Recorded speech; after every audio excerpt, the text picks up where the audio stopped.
1 Corinthians 13:7 சொல்லுது, அன்பு சகலத்தையும் சகிக்கும் சொல்றாரு. அன்புனா என்னதுன்றாரு? சகிப்பு. நான் சொன்னேன், அன்புல இருந்து சகிப்பு வருது, இல்லைன்னா சகிப்பு இருந்தா அன்பு இருக்குன்றேன்.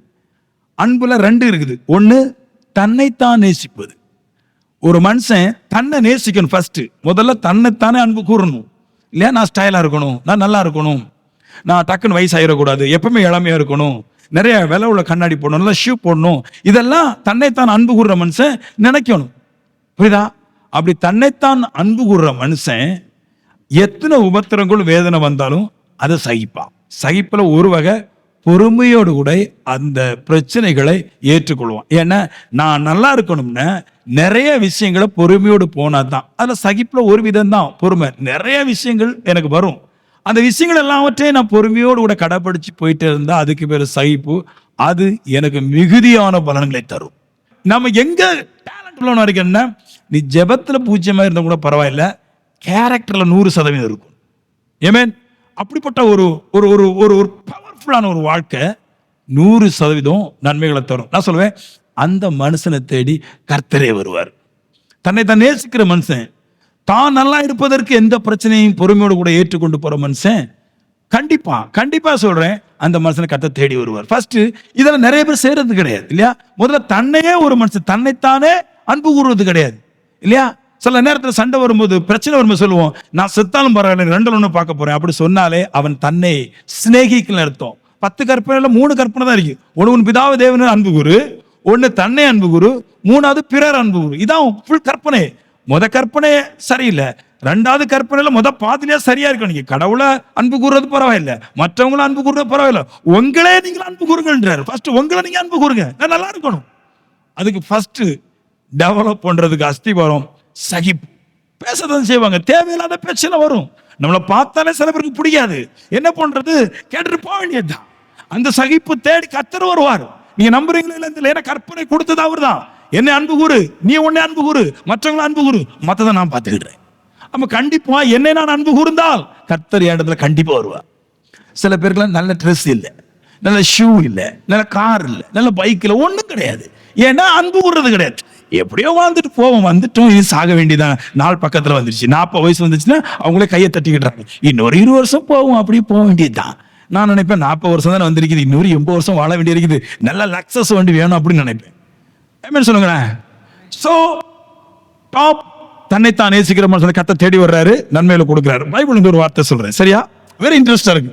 அன்பு கூறணும் சரியா. சில பேர்ல ஷூவே கிடையாது வீட்டுல. சில பேர் போடுற இந்த சப்பலை பாத்தீங்கன்னா, பாதரட்சியை பார்த்தீங்கன்னா, அந்த பாதரட்சியை நம்ம ரட்சிக்கணும் பொழுது அப்படி இருக்கும். அந்த நடக்கும்போது சாரி டெவலப் பண்றாங்களோ இல்லை, செருப்பை சரி பண்ணிட்டே இருப்பாங்க. வழி போகும் சில பேருக்கு, முன்னாடி அதெல்லாம் அத்து கிடக்கும், பிஞ்சு கிடக்கும். கேட்டா அது சொல்றது என்ன பண்றது. நான் அதெல்லாம் அன்பு விரும்புறேன். உங்களை நீங்க அன்பு பெரிய கற்பனை. இது நிறைய இடத்துல சொல்றாங்க, சீங்க உலகத்துல ஒண்ணு இல்ல பிரதர், நம்ம போக வேண்டியதான். எங்க அப்படின்னா கற்பனை விட்டுட்டீங்கன்னு அர்த்தம். தன்னை தான் அன்பு கூறுங்கிறதா பெரிய கற்பனை. புரியுதான சொன்னது? ஒண்ணும் கிடையாது இந்த உலகத்துல. அப்படி டாக்டரும் கிடையாது, மருந்தும் கிடையாது, செத்து போக வேண்டியதான். கற்பனை மீறிட்டுன்னு அர்த்தம். தன்னைத்தான் அன்பு கூறுறது பெரிய கற்பனை. எல்லா கற்பனையை பார்க்கலும் பெரிய கற்பனை அது. ஆமென். First love yourself. உங்களை நீங்க அன்பு கூறுங்கள் ஃபர்ஸ்ட். சில பேர் முடியலாம் பாருங்க, டைம் அடிக்கிறது கிடையாது. என்னங்க வந்துருச்சு இந்த உலகத்துல, இன்னும் என்ன இருக்குது, எதுக்கு தான் அந்த ஃபீல் எல்லாம் பார்த்து எனக்கு தெரியல. தாடியை பாருங்க, அப்படியே வெள்ளை வந்து கருப்பு வைந்து பச்சை வந்து காப்பி கலர் வந்து ஒரு சைஸா போகும். அன்பு கூறுறதே கிடையாது. சில பேர் நல்ல மாதிரி ட்ரெஸ் விட்டு வருவாங்க, உடனே சொல்லுவாங்க பாருங்க இவளுக்கு வந்து வாழ்வ பாருங்க. பைபிள் சொல்லுது தன்னைத்தானே அன்பு கூறுங்கிறது பெரிய கற்பனை. அதை விட்டாங்க பாருங்க, சர்ச்சை விட்டுட்டீங்க, எங்கேயுமே கிடையாது. இங்க யாராவது ஒரு கோட்டு போட்டு ஒரு டை கட்டினா ஒரு மேல ஒரு கிடையாது வச்சா அவனுக்கு வந்து பெருமை வந்துருச்சா, அப்படி இல்ல. தன்னைத்தானே அன்பு கூறுறது கற்பனை. சொல்லணும் இந்த கற்பனை எல்லாட்டும் போய். சரியா, கற்பனை இது பெரிய கற்பனை. 3வது பெரிய கற்பனை சரியா. இப்ப பாருங்க, தேவன் இப்படிப்பட்ட கற்பனை இருக்கிற மனுஷனை கற்பனைக்காக தன்னைத்தான் பாதுகாத்துக் கொள்ள வேண்டும், அன்பு கூற வேண்டும் என்ற கற்பனைக்காக தேவன் வந்து எவ்வளவு அற்புதம் செய்றார். யோவான் எழுதின புத்தகம் 5வது அதிகாரம் சரியா, 5வது அதிகாரம். அந்த 5வது அதிகாரத்துல இயேசு எருசலேமுக்கு வர்றார். வரும்போது அங்க ஒரு பூல் இருக்குது, ஒரு குளம் இருக்குது. அந்த குளத்தை சுத்தி 5 தூண்களால் கட்டப்பட்ட மண்டபம் இருக்குது. அங்க நிறைய நிறைய முடவன், நிறைய பேரலிட்டிக், திமிர்வாதக்காரன், நிறைய பிளைண்ட், நிறைய குருடை எல்லாம் நிறைய பேர் படுத்து கிடக்குறாங்க. பெரிய மண்டபம் படுத்து கிடக்குறாங்க. அங்க ஒருவன் 38 வருஷமா படுத்து கிடக்குறான். அங்க ஒரு சம்பவம் நடக்கும். அடிக்கடி தேவனுடைய தூதன் அந்த குளத்தை குழப்பும் போது யார் முதல்ல அதுக்குள்ள சாடுறானோ அவன் சுகமாயிடுறான் அப்படின்ட்டு ஒரு பழக்க வழக்கம் இருக்குது. அந்த மாதிரி நிறைய பேர் சுகமாகி போயிட்டே இருக்கிறாங்க. அங்க ஒருத்தன் 38 வருஷம் வியாதியா உள்ள ஒரு மனுஷன் லாம் கிடக்கான். கால் நொண்டி ஒரு மனுஷன் கிடக்கான். நிறைய பேர் இருந்தாங்க. ஆனா இவனை தேடிதான் கர்த்தர் வந்தார். இதை படிக்க ஒரு ஃபீல் வருதா இல்லையா? அதாவது 5 தூண் கட்டின ஒரு மண்டபம். புரியுது உங்களுக்கு? அப்படின்னா ரொம்ப பெருசு. அபுதாபில இருக்கிற ஏர்போர்ட் மாதிரி, கூட ஏர்போர்ட் மாதிரி பெருசு. உலகத்துல இருக்கிற எல்லாரும் வந்து படுக்கிறாங்க. அங்க சத்திர மாதிரி அதுக்கு படுக்கிறான். ஆனா ஒரே ஒரு மனுஷனை தேடி கர்த்தர் தேடி வந்து அந்த செட்டப் இல்லாமலே இவனை குணமாக்கிட்டார். அதாவது இவர் தண்ணி தூதன் குழப்பும் போது ஏசி இவனை தூக்கி அங்க போட்டா ஒரு பிரமாணத்தின்படி இவன் சுகமாக்குறான்னு அர்த்தம். ஆனா அந்த பிரமாணம் இல்லாமலே ஆச்சரியமா தேவன் இவன் சுகமாக்குனார். என்ன சம்பவத்தான் சொல்றேன். இயேசு வர்றாரு, பாக்குறாரு, ரொம்ப வருஷமா அவன் அதுல இருக்கிறான், பலகீனமா இருக்கிறான். சரியா? அப்ப ஆண்டவர் கேட்பாரு, சுகமாக விரும்புறியான்? அப்ப அவன் சொல்ற வார்த்தையிலே கண்டுபிடிச்சிடலாம். உதவி செய்ய எனக்கு யாருமே இல்ல. நான் குளத்துக்குள்ள முதல்ல போற முயற்சி பண்ணா வேற யாரோ உள்ள போயிடுறான். ஆனா அங்க நிறைய பேர் இருக்கிறான். ஆனா எல்லாரும் முறுமுறுத்துட்டு இருக்கிறான். நம்ம கிளம்புறதுக்கு முன்னாடி அவனுக்கு ஒரு ஆள் இருந்து தூக்கி போட்டாங்க. நம்மளை பத்த அப்பா அம்மா வரலையே அப்படின்னு தனக்குள்ள ஒரு பொழப்பம், பக்கத்துல இருக்கிறவன் சுகமாகி வந்த ஒரு பொழப்பம். ஆனா இவன் யாரை பற்றியுமே புலம்பல, அப்படியே இருக்கிறான். கர்த்தர் சொல்றான், நான் முயற்சி பண்றேன் ஆண்டவரே, ஆனா எனக்கு முன்னாடி ஒருத்தன் முயற்சி பண்ணி போறான்னு அவன் என்னை விடவும் விழிப்பா இருக்கிறான். என்ன நினைக்கணும்னா, நம்மளை விடவும் அதிகமா முயற்சி பண்றதுனால தான் அவன் நல்லா வந்திருக்கிறான். இதுதான் சகிப்பினுடைய அண்டர்ஸ்டாண்டிங். நல்லா முயற்சி பண்றான், நல்லா வர்றான், நல்லா ஓடுறான், நல்லா வர்றான். இப்படிதான் நினைக்கணும் இல்லையா? இப்போ இந்த மைண்டை விட்டுட்டா இவன் தன்னை சிநேகிக்கல. நான் சொல்றேன், தன்னை சிநேகிக்கிறவன் ஒருத முயற்சி பண்ணி ஓடனா இனி நானும் அவனை மாதிரி முயற்சி பண்ணி என்னை சரிப்படுத்திக் கொள்ளதான் நினைப்பான். அதான் அன்பு. அவன் தன்னைத்தான் அன்பு கூறுறவன் முயற்சி பண்றவனை குறை சொல்லாம, நான் எப்படியாவது சுகமாகி இந்த கால் 2 சுகமாகி எப்படியாவது நடந்து போயிடணும் ஆண்டவரே, அதுக்கு 38 வருஷமா முயற்சி தான் பண்றான்னு தவிர அவன் தன்னை ஒவ்வொரு நாளும் அன்பு கூறுறதுனால என்னைக்காவது ஒரு நாள் எழுந்து நடப்பேன், நான் நடப்பேன், கண்டிப்பா நடப்பேன், எனக்கு இந்த கால் திருப்பி கிடைக்கும், நானும் எல்லாரும் மாதிரி நடப்பேன், நானும் பெரிய மனுஷன் ஆகுவேன், தன்னைத்தான் இப்படி அன்பு கூர்ந்து தன்னை அறிக்கையிட்டு இருக்கிறதுனால யாரையும் குறை சொல்லாம குற்றம் சொல்லாம எல்லா பிரச்சனையும் சகிச்சிட்டு இருந்ததுனால இயேசு அந்த ஒருவனை மட்டும் பார்க்க வந்தார். ஒருவர் நல்லா வர்றதுனால என்னைய போட்டு குடைச்சிடக்கூடாது இல்லையா? அவன் முயற்சி பண்றாங்க. நான் என்னை அன்பு கூர்ந்தால் அவங்கள மாதிரி நானும் நல்லா வர்றதுக்கு போராடு.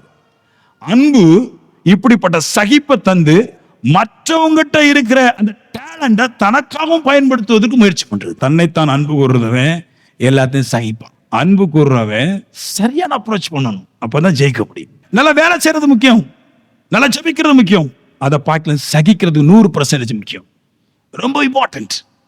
ஒரு வகையில சொன்னேன், இது ஒண்ணுமே இல்லாத மனுஷன், திராணி இல்லாத மனுஷன், அதிகாரம் இல்லாத மனுஷன், வெறும் முடவன் சகிப்புனாலே தன்னுடைய காலை தனக்கு சுகமாக்கி கொண்டான். சகிக்கிற ஒரு மேட்டர்னால.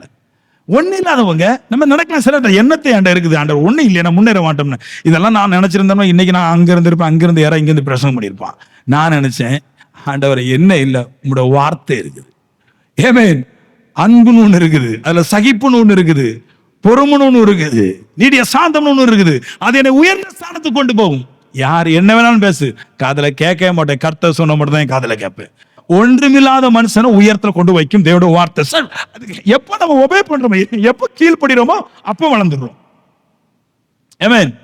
சார், 2வது இந்த சகிப்புல 3 வகை இருக்குது. ஒரு வகை சொன்ன, இன்னும் 2 வகை சொல்றேன் பாருங்களேன். 2 வகை இருக்குது.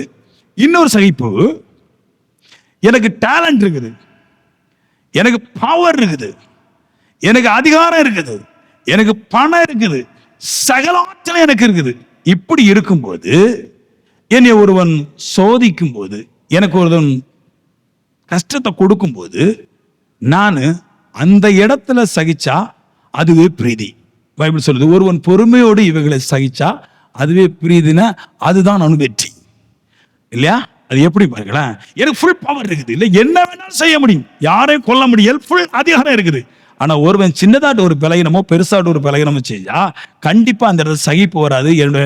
என்னுடைய ஆணவம், எனக்கு இருக்கிற ஆற்றல், எனக்கு இருக்கிற பவர் கண்டிப்பா அவனை சேதப்படுத்தும். நான் சொல்லுவேன், அப்படிப்பட்ட ஒரு கேரக்டர் எனக்கு வேண்டாம். இந்த காசு கொஞ்சம் வச்சிருப்பாங்க பாருங்களேன், இல்ல காசு கொஞ்சம் வச்சிருப்பாங்க பாருங்களேன், இவனெல்லாம் பாத்தீங்கன்னா எப்பவும் இடக்க தான் வச்சுட்டே இருக்கு. அது ஆவிக்குரிய சபையா இருக்கட்டு, ஆவிக்குள்ள சபையா, ஆவி இல்லாத மனுஷனா இருக்கட்டு, எப்பவுமே மற்றவங்களை வந்து குறையே பேசிட்டு இருப்பாங்க. இது பிறக்கும் போது உள்ளதா இல்ல நாங்க முப்பாட்டிலிருந்து வர்றதான்னு தெரியல, எப்பவும் குறைதான். ஆமென். டேலண்ட் இல்லாமலே, டேலண்ட் இருந்தா இன்னும் பேசுறாங்க. இயேசுவை யூதாசு காட்டி கொடுத்துட்டான். கூடவே இருந்து வாங்கி தின்ன ஒரு மனுஷன் எப்படி இருக்கும்? நம்ம கூடவே இருந்து நம்மள ஒருத்தன் காட்டி கொடுத்தா அன்னைக்கு அவன் செத்தான், கண்டிப்பா செத்தான். 3 வருஷம் அவனை எனக்கு பிஏ ஆக்கி என் காசெல்லாம் கோடி கோடி அவன் கொடுத்து நல்லா தின்னுக்கிட்டு அவன் வெறும் 30 காசுக்கு என்னை காட்டி கொடுத்தா எப்படி இருக்கும்? இதனால நிறைய பேர் பழகிறதே கிடையாது மனுஷன் கூட. எப்படி நம்ம கூட வாங்கி தின்னுட்டு எப்படி குறைதான் சொல்ல போறாங்க, பழகிறதே கிடையாது. கோவம் வரும். அதனால இதெல்லாம் சத்தியம் தெரிஞ்சதுனால மனுஷன் கூட பழகாம இருந்துட்டோம். அப்போ அதிகாரம் இருக்குது ஏசிட்ட, இவன் இயேசு காட்டி கொடுத்துட்டான். இயேசு சொல்றாரு, நான் ஜெபம் பண்ணா பிதா எனக்கு 12 லேகியோனுக்கு அதிகமான தூதனை தர மாட்டாரா அப்படின்னு. இந்த தூதனை பத்தி ஒருக்க சொல்றேன். 12 தூதம்னா ஒரு தூதனுக்கு 6000 பேர், அப்ப 60 72,000 தூதர்கள். ஒரு ஜெபத்துல 72,000 தூதர்கள் வந்தா உலகமே இருக்காது. பைபிள் சொல்லுது, இயேசு சஞ்சலப்பட்டிருக்கும் போது ஒரு தூதன் வந்து அவருடைய ஹார்ட்டை சரி பண்ணானா. ஒரு தூதன் இயேசுடைய சஞ்சலத்தை சரி பண்ற அளவுக்கு ஆற்றல் இருந்தா, ஆத்துமாக்களை எல்லாம் சரி பண்ணக்கூடிய ஆற்றல் இருந்தா, நான் சொல்லுவேன் அந்த ஒரு தூதன் தான் எலியாவுடைய நாட்கள்ல லட்சத்துக்கு மேற்பட்ட ஜனங்களுக்கு கண்ணை குருடாக்கணும் ஒரு தூதன். அப்போ 72,000 தூதருக்கு மேல 1,00,000 தூதன் இயேசுவோட கூட இருந்தா இந்த காட்டி கொடுத்த இந்த யூதாச ஒரே செகண்ட்ல அழிச்சிருக்கலாம். ஆனா என்னதான் திராணி இருந்தாலும், எவ்வளவு பவர் இருந்தாலும், அன்புன்னு ஒண்ணு இருந்தா, தண்ட திராணி இருந்தாலும் யாரையும் அழிக்காது. இந்த கேரக்டர் வேணும் மனுஷனுக்கு. இதான் முக்கியம். இருக்கீங்களா? என் ஆணுவம் இருக்குது, என் சத்துவம் இருக்குது, இப்ப இந்த சர்ச்சை அப்படியே மூடிடுவேன் அப்படிலாம் பேசக்கூடாது. இந்த மனுஷனை கெடுத்துருவேன் பேசக்கூடாது இல்லையா? பேசக்கூடாது. அது அன்பு ஒருக்கலாம் அப்படி பேசாது, பேசுறது விரும்பாது. பிரதான ஆசாரிகள் நிறைய ஜனங்கள் தீவெட்டிகளோடும் பந்தங்களோடும் கத்திகளோடு வந்தாங்க. ஆண்டவர் சொல்றாரு, 1,00,000 தூதர் இருக்குது, இப்ப ஒரு பிரேயர் தான், உங்களால இங்க பார்க்கவே முடியாது, அவ்வளவு வல்லம் இருக்குது. ஆண்டவர் சொல்றாரு, இல்ல என்னை பிடிச்சிட்டு போங்கப்பா அப்படின்றாரு. என்ன அன்பு பாருங்களேன், எவ்வளவு சகிப்பு பாருங்களேன். அவ்வளவு பெரிய மகா பெரிய தெய்வம் ஒரு தப்பு செய்யாத தெய்வத்திட்ட மனுஷன் போய் தேவையில்லாத காரியத்தை சொல்லும் போது போனா போட்டுன்னு விட்டுறாரு. ஏன்னா அதுல பாயிண்ட் இருக்குது. அவரு சொன்னாரு, இப்படி தேவன் சொன்னதெல்லாம் சம்பவிக்க வேண்டியகள் இருக்குதே. அதாவது நான் உலகத்தாருக்காக பாவத்தை மன்னிக்கணும், மரணத்தை விட்டு எந்திக்கணும், உயிர் தெழுகணும், பரலோக ராஜ்யத்துக்கு போகணும், இப்படி தேவனுடைய கற்பனை எல்லாம் என் மேல இருக்குது. நான் இவைகளை அன்பு கூறுறேன், நான் என்னையே அன்பு கூறுறேன், மற்றவங்களே அன்பு கூறுறேன். அதனால என்னையும் கெடுக்க விரும்பல, நான் மற்றவர்களை அன்பு கூறினாலும் மற்றவங்களே கெடுக்க முடியல. ஆனா ஆணவம் சத்துவம் இருக்குது, என் ஆணவம் சத்துவத்தை நான் அடக்கி கொண்டு மற்றவங்களை குறித்து எந்த குறைபாடு இல்லாதவனாய் நல்ல சகிப்பா போனேன், ஜெயிப்பேன். தேவன் பரிசுத்தர், தேவன் கண்ணீர் விடுறவர் இல்லை, தேவன் பரிசுத்தர். ஆகையால் உங்களுடைய நடைகள் எல்லாவற்றிலும் நீங்கள் பரிசுத்தராயிருங்கள். என்னைக்கு ஒரு மனுஷன் கர்த்தருக்காக வாழ ஆரம்பிக்கிறானோ அன்னைக்கு கர்த்தர் கொடுப்பாரு. ஏன்னா அப்புறமா அவன் பொருளாதாரத்தை தேடி போக மாட்டான், கர்த்தர் தேடி போவான். தேவன் பொருளாதாரத்தை ஏன் பிடிச்சு வச்சிருக்கிறதா, என்னைக்கு நீங்க கர்த்தருக்காக வாழ ஆரம்பிக்கிறீங்களோ அப்பவுமே இது உங்களுக்கு கொடுத்துருவோம். ஏன் இதை கொண்டு பலகீனமான காரியம் செய்ய மாட்டேன், இது முக்கியமும் கிடையாது. கர்த்தர் இல்லாம பொருளாதாரம் வந்துச்சுன்னா நீ பாவத்தை தவிர வேற ஒன்றும் செய்ய முடியாது. சகிப்பு ரொம்ப முக்கியம், அன்பு ரொம்ப முக்கியம். அன்புல இருந்து சகிப்பு வருது, சகிப்புல இருந்து அன்பு வருது. இப்படிப்பட்ட வாழ்க்கையை கர்த்தர் உற்று பார்த்துட்டே இருக்கிறார். பைபிள் சொல்லுது, நல்லவன் ஒருவனாயின் உண்டா என்று தேவன் பரலோகத்திலிருந்து உற்று பார்க்கிறார். ஒரு மனுஷன் நல்லவனா இருந்தா கூட அந்த மனுஷனை கண்டிப்பா கர்த்தர் நான் ஆராதிக்கிற தேவன் சந்திக்கும். எந்த இடம் பார்க்காம சந்திக்கும். ஒருவன் கூட கிடையாது. இருக்கிற எல்லாருமே தேவைக்காக வந்திருப்போம். ஆண்டவரே எனக்கு நல்லா நடந்துராதா, என் வீடு நல்லா இருந்துராதா, என் நோய் பேராதா, பணம் வந்துராதா, தொழில் நடந்துராதா, யாராவது ஒரு மனுஷன் கூட ஆண்டவரே எனக்கு இந்த நல்ல சகிக்கிற மனசை தாங்க அப்படின்னு யாராவது ஒருத்தன் வந்தான்னா நான் சொல்லுவேன் அவனோடு கூட கர்த்தரை கூட போவார். எல்லாரும் சொல்ற மாதிரி கர்த்தர் அவங்க பொய்யா உங்களுக்கு சொல்றாங்க ஜெபம் பண்ணா கிடைக்கும். நோ, தட் இஸ் நாட், அது தப்பு. அவர் இருதயத்தை பார்க்கிறவர். சகிப்புனா என்ன? இப்போ சகிச்சதை சொன்னேன், அதுல கொஞ்சம் பொறுமை இருந்ததான் சகிப்புன்னு சொன்னேன். உண்மையிலே பொறுமையோடு கூட இருப்பது சகிப்பல்ல, அது வேற ஒரு டாபிக், அது வேற ஒரு அர்த்தம். நீங்க எதையாவது ஒன்று அடைய ஆசைப்படுறீங்க இல்லையா? அப்படி நினைக்கும் போது பலவிதமான தடைகள் உங்களுக்குள்ள வரும்போது இப்போ அந்த தடையோட நீங்க நின்றீங்களா, இல்லைன்னா நீங்க தடையை உடைச்சி விடாப்பிடியா முயற்சி செய்து நீங்க அடைவதை பெறுறீங்களா? அப்படி அடைவதை பெறுவனுக்கு பேரு சகிக்கிறான்னு அர்த்தம். விரும்பினதை சோதனையில விட்டு கொடுக்கிறவனுக்கு பேரு சகிப்புத்தன்மை இல்லாதன்னு அர்த்தம். அப்ப சகிப்புன நான் எதை வேணாலும் ஆசைப்படலாம், ஆனா அதை எவனுக்கு விட்டு கொடுக்காமல் எப்படி அதை பெற்றுக்கொள்ள வேண்டும் என்று நினைக்கிறானே அதுக்கு பேர் தான் சகிப்பு. அப்படின்னா இவன் எல்லா விதமான கீழ்ப்படுதலையும் கற்றுக்கொண்டவனா இருக்க வேண்டும். சகிப்புங்கிறது பொறுமையோடு மட்டும் இருக்கிறது கிடையாது, நிறைய கேரக்டர்கள் உள்ளடக்குனதுக்கு பேர் தான் சகிப்பு. சில நேரத்தில் குடிகாரம் வருவான், எரிச்சல் வரும், அப்பவும் சகிக்கணும். அப்ப எரிச்சலை தாக்கு பிடிக்கிறது சகிப்பு. சில பேர் ஒண்ணுமே இருக்காது, பேச்சு மட்டும் வானம் வரைக்கும் பேசுவான் பெருமையாட்டு, அதையும் சகிக்கணும். அப்ப பெருமையை கட்டுப்படுத்துறது சகிப்பு. சில பேர் சபைக்கு வருவாங்க, எல்லாருமே தங்கத்துல நகை போட்டுருவான்னா எல்லாமே பித்தாளையா இருக்கும். இதை பார்த்துக்கிட்டு இதுக்கு சகிப்பு, ஏன்னா அது ஒரிஜினல் ஃப்ராடு. இல்லைன்னா போட்டுமே இருக்கட்டுமே, இருக்கிறத உலகத்துக்கு காமிப்போம். இருந்தாலும் பேராசை கொடும் ஆசை, அதையும் நாங்க சகிக்கிறோம். தெரியுது, இது பக்கா தெரியுது, அங்க இருந்து வரும்போதே வெட்டிட்டே இருக்குது லைட்டை மாதிரி தெரியுது, அது டூப்பு தான் தெரியுது. ஆனாலும் உலகத்துக்கு முன்னாடி நான் சூப்பரா இருக்கிறேன், நான் பாருங்க தாலியெல்லாம் போட்டிருக்கிறேன், அவங்க பார்த்தாலே தெரியும் இது ஒண்ணுக்கும் உதவ தாலி. இதையும் பார்த்துட்டு சகிக்கிறோம். நிறைய விஷயத்துல சகிக்கிறதுக்கு பேர் தான் ஆமென் சகிப்பு. நிறைய விஷயங்களை இப்படி கை கொள்வது பேர் தான் சகிப்பு. நான் சொல்றேன், நீங்க நல்ல நகைய கலட்டிட்டு லோக்கல் நகை போடுறீங்களே, இது சகிப்புனால கிடையாது. சகிப்புனா என்னதுன்னா, நான் நினைச்ச காரியத்தை முடிக்கணும், இதுக்கு எத்தனை போராட்டம் வந்தாலும் அதை தகர்க்கணும். ஆமென். அதான் அதுக்கு தான் சகிப்பு வேலை செய்யுது. நான் சொல்லுவேன், விடாமுயற்சியை கட்டி காப்பாற்றுகிறது தான் சகிப்பு. என்ன வேணாலும் சொல்லுங்க, எத்தனை பிரச்சனை வரட்டும், என் முயற்சி நான் விட மாட்டேன். எனக்கு எதுக்கு சகிக்கணும்? ஏன் சகிக்கணும்? ஒரு பிரச்சனை ஏன் சகிக்கணும்? நான் முன்னேறணும், அதனால சகிக்கும். நான் ஜெயிக்கணும், அதனால சகிக்கணும். நான் உயர்ந்த இடத்துக்கு போகணும், அதனால சகிக்கணும். அப்போ இந்த விடாமுயற்சியாட்டே இருக்கணும். அப்படின்னா என் சகிப்பு ரொம்ப முக்கியமா இருக்கு. எப்ப சகிக்க மறக்கிறானோ விடாமுயற்சியை விட்டுருவான், பிரச்சனைக்கு முன்னாடி போயிடுவான். நான் உன்னை சாதிக்க நினைச்சா அது எவ்வளவு அழிஞ்சிருந்தாலும் நான் அங்க ஜெயிக்கணும்.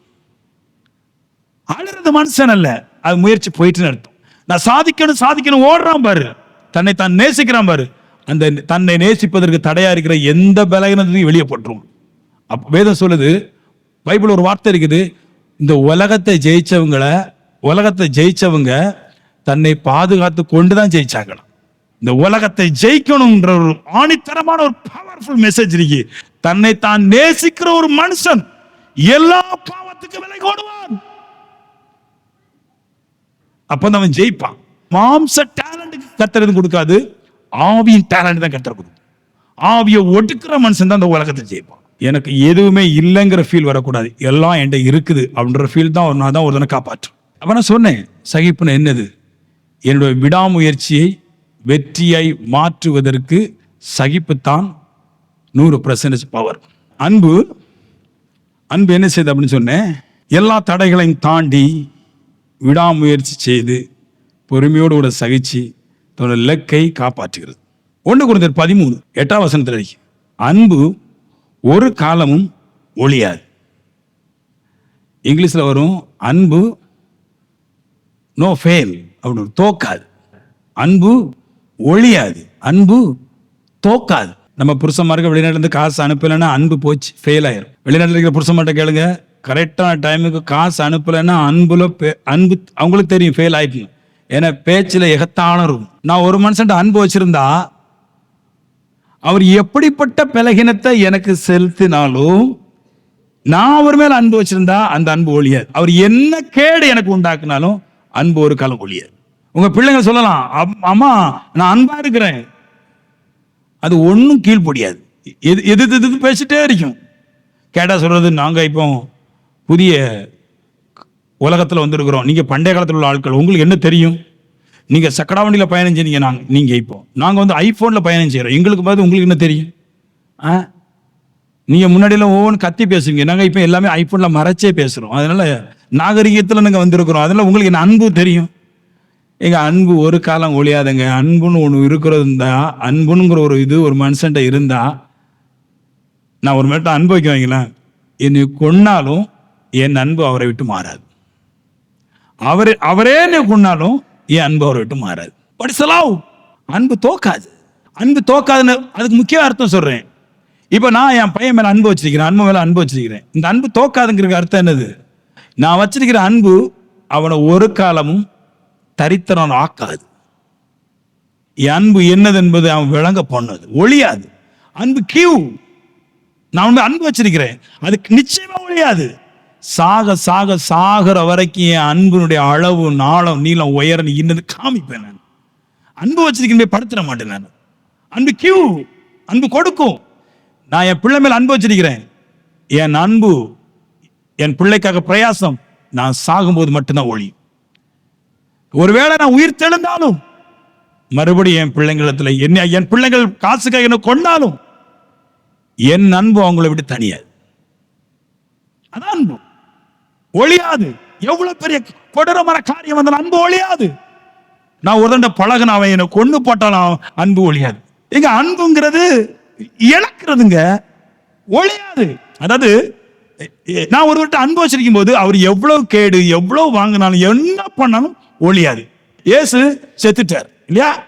இயேசு செத்துட்டார். சொல்ல போனா கொன்னுட்டாங்க. யாரு கொன்னது? 12 அப்போஸ்தலர்கள் தான், வேற யாரும் கிடையாது. சும்மா இருந்த மனுஷன் நீங்க அங்க போவும் இங்க போவும், அங்க அற்புதம் செய்யும் இங்க அற்புதம் செய்யும் சொல்லி பணம் நிறைய வந்து அதுல ஒரு அப்போஸ்தலனை கொல்லிட்டான். அவனுக்கு தெரியவே செய்ய. ஏன் சொன்னாரு, நான் உங்களோட எருசலேம்ல எல்லா நாளும் உபதேசம் பண்ணிட்டு தான் இருந்தேன், என்ன யாரும் பிடிக்கலையே. அப்ப அவங்க சொல்றாங்க, நீர் யாருன்னு தெரியவே செய்யாது. 400 பேர். ஏசு செத்துட்டார் இல்லையா? செத்துக்கிட்டு தன்னை விட்டு போனவங்க, இடர்னவங்க, கொன்னவங்க, தன்னை துரத்தி அடிச்சவங்க எல்லாட்டையும் மறுபடியும் 40 நாள் 500 பேர் பட்ட மனுஷனுக்கு தன்னை தரிசனமாக்குனார். எப்படி பாருங்களேன். பெந்தகோஸ்து நாள் வரக்கு முன்னாடி 2000 பேர் இருந்தான். பெந்தகோஸ்து நாள் பக்கத்துல வரும்போது ஒரு 400 பேர் இருந்தான். பெந்தகோஸ்து நாள் வந்த போது 120 பேர் இருந்தான். அதுக்கு பின்னாடி பார்த்தா 12 பேர் தான் இருந்தான். அப்புறம் பார்த்தா 2 பேர் இருந்தான். அப்புறம் பேதுரு மட்டும் தான் இருந்தான். கடந்த எல்லாம் விட்டுட்டு போயிட்டான். ஆளையும் கொண்டு போட்டாங்க. கடைசியில மறுபடியும் எந்திரிச்சு உங்களுக்கு முன்னாடி ஒரு எருசலேம் போறாரு. யாரை பாக்குறதுக்கு? மறுபடியும் இவங்களை பாக்குறது. அவன் அன்பு சொன்ன செத்தாலும் அன்பு நிக்காது. மூஞ்சில ஒண்ணு, அவரு போன பின்னாடி ஒண்ணு. அவன் மூஞ்சில நிற்கும் போது அந்த சிரிப்பை பார்க்கும்போது நமக்கு தெரியும், இது வெளியே போனா கண்டிப்பா கவுத்துன. ஏன்னா அந்த பேச்சுல ஸ்டெடி இல்லையே, அந்த பேச்சுல உண்மை இல்லையே. ஸ்டெடி உண்மையானதை பேசும்போது சரி, இந்த மனுஷன் இப்படித்தான், வெளியே போனா நம்மளை தூசிக்க மாட்டான். ஆனா உள்ள பால் மாதிரி பேசும்போது கண்டிப்பா அது புளிக்கதான் செய்யும். அன்பு ஒழியாது. அன்பு குறை சொல்லாது, குற்றம் சொல்ல, வெளியே போட்டு கொடுக்காது, கேவலமான விஷயம் செய்யாது. அன்பு ஏசு கிறிஸ்து உயிரோடு எழுந்துட்டு முதல்ல வார்த்தை இப்படி சொல்லல, நல்ல மனுஷன்யா, உங்களெல்லாம் நம்பி இருந்தேன், கொண்டு போட்டுட்டு விட்டுட்டு ஓட்டிங்களா அப்படின்னு சொன்னாரு. அப்படி சொல்ற Peace be with you அப்படி வார்த்தை சொன்னாரு. சமாதானம் உங்களோடு இருக்கட்டும். என்னதான் கொன்ன, ஆனா நான் அன்பு வச்சிருக்கிறேனே, நீ சமாதானமா இரு. நான் சொல்லுவேன், நீங்க ஒருவர் மேல அன்பு வச்சா அது ஒழியாது. அவனுக்கு சமாதானத்தை தவிர வேறொன்றை கொடுக்க கூடாது. Very powerful. கர்த்தர் அள்ளி கொடுக்கும். நான் சொல்லுவேன், கர்த்தர் நொல்லி கொடுக்குற ஆளா இருந்தாலே பணக்காரன் ஆயிரும். நான் சொல்லுவேன், நீ யாருக்கு ஒண்ணு கொடுக்கல, கொஞ்சம் கொடுத்தாலே பணக்காரன். அவர் அள்ளி தர்றவர். ஆனா கேரக்டர் மாத்தோம். ஒரு மனுஷன் கேரக்டர் மாறாமல், தன் ஆத்துமாவை கரெக்டா சுத்தம் பண்ணாமல் இந்த உலகத்துல தேவன்கிட்ட கொண்டு எதுவும் வாங்க முடியாது. எல்லாமே போய். எந்த ஒரு மனுஷன் ஹார்ட்டை மாத்துறான், எந்த ஒரு மனுஷன் தன்னை அடுத்தவங்களை கேவலமா பேசாம இருக்கிறான், எவ்வளோ பாட்டிலையும் தன்னை சகிக்கிறான், அன்பு குறைவு இருக்காது. அன்பு கொட்டி கொட்டி கொடுக்கும். மனசனை பார்த்து புகழ்ந்துட்டு வெளியே போய் தூசிக்காத அன்பு. வெளியே போனோன்னு கத்தாது, குறை சொல்லாது, பொறாமப்படாது, வெளியே போய் கிண்டி விட்டுறாது. கெடுத்துறாது. அதெல்லாம் அன்பு கிடையாது. அதுக்கு இன்னொரு பேருக்கு வம்பு. உங்க மனசுல இதை ஃபீல் பண்ணுங்க. கர்த்தர் என்னை சந்திக்கணும், என்னை அவர் சந்திச்சு என்னை அவருக்கு பிடிச்சிருக்கணும், என் கேரக்டர் அவருக்கு பிடிச்சிருக்கணும்,